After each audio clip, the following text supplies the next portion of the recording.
Now what we're about to see now is a case of land grabbing, land fraud.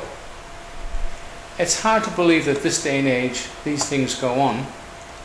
Well, our friend Paul, Paul's become a friend of ours now, he's gone through 3 or 4 years of absolute torment. And according to the Lands Title Office, which now has been sold off and privately owned, 80% of that is owned by the banks, the 4 major banks, or 3 major banks, wherever they are, the banks, and a businessman, I think, is from Perth. It doesn't really matter anyway. But Paul was doing okay, had a lovely bit of land, and somebody went and fraudulently, according to Paul, to the ANZ Bank and got himself a loan on Paul's property.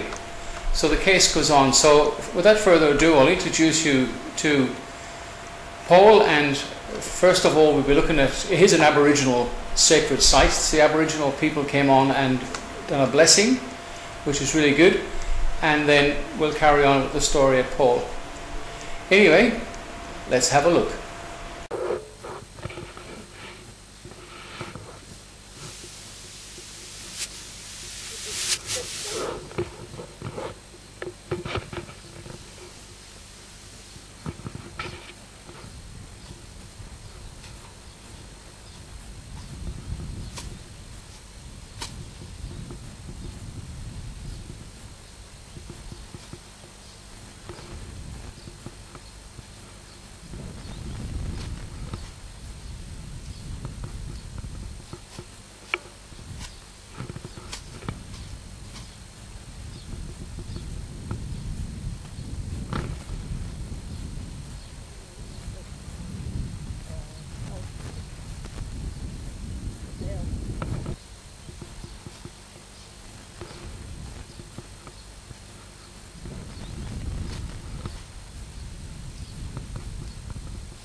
Yeah. Basically, what ceremony did you just perform there for Paul?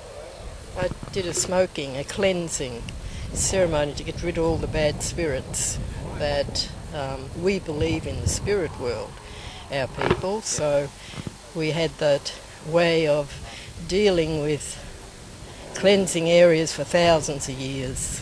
Well, Paul definitely needs some cleansing here. He's had so many problems over the last 4 years with the ANZ Bank and a little bit of corruption along the way. So yeah. I'm sure he thanks you very much for this ceremony. Yeah, no, I think it's important that people acknowledge our culture. Oh yes. And understand what we're doing. So. Well, that's fantastic. Thanks very much.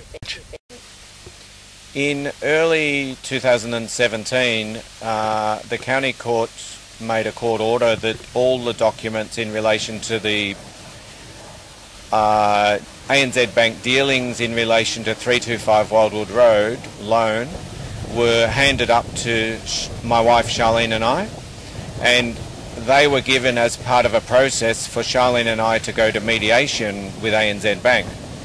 Keep in mind, at no point in time had Charlene, my wife, or I had any loan agreement with ANZ.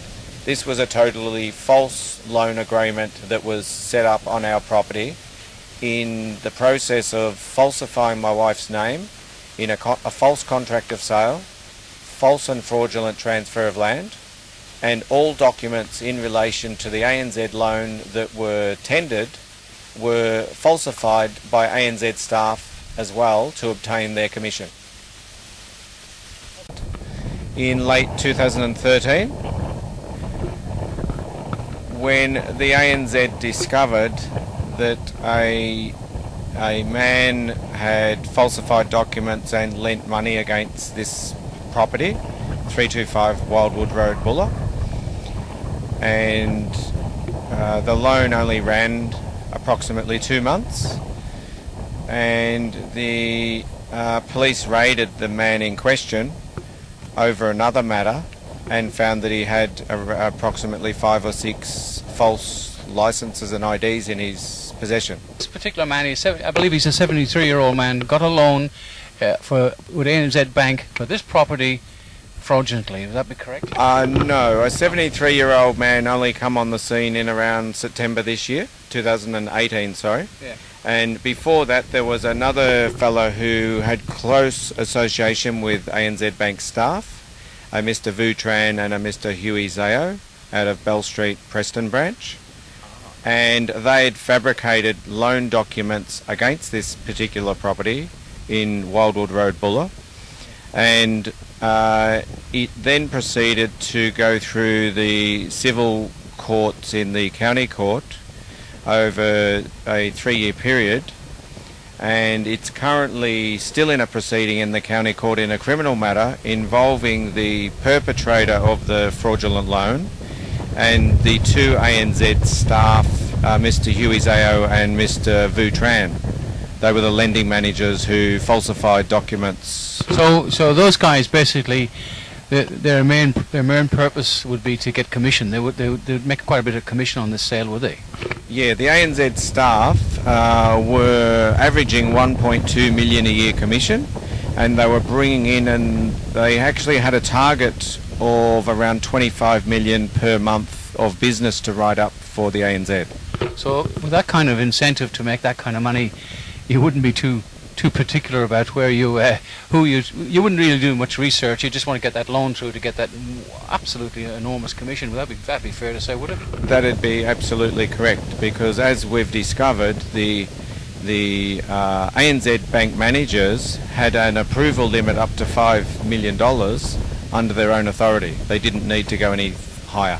Fair enough. What's the size of the we're talking about acreage and value here, Paul? It's quite a large property, isn't it? Yeah, the property in size is 5 kilometres west of Melbourne Airport, Tullamarine Airport, and it is 180 acres. Wow.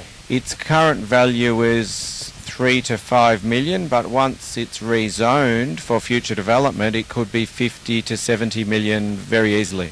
So it's in the bank's interest to kind of hang on to this one way or the other and evict people off it if they believe it's theirs. And in other words, it's worth their effort too. The bit of skullduggery they've been involved in. That's correct. And the ANZ Bank in particular, throughout the Royal Commission, have proven that they'll go to very extreme lengths to cover up their crime, which could include falsifying documents in the court and falsifying evidence to hand over to Vic Police members to get them involved. It's amazing you said a royal commission, but we all know that the Queen Elizabeth II has been removed from the Constitution and replaced with the Queen of Australia. I would like to know, how can you have a royal commission when there's no Queen? I'm not certain how to answer that question, Barry, but I can say this thing, that there's many people that are ignoring the background of the Queen's involvement in any legalities in Victoria, and they're just running their whole business as an operating business without any consent from the Queen. Correction. So basically power invested has to be invested by somebody, so you can't invest power by a Queen who doesn't exist. There will be a continuation of this story. So thanks for watching it so far.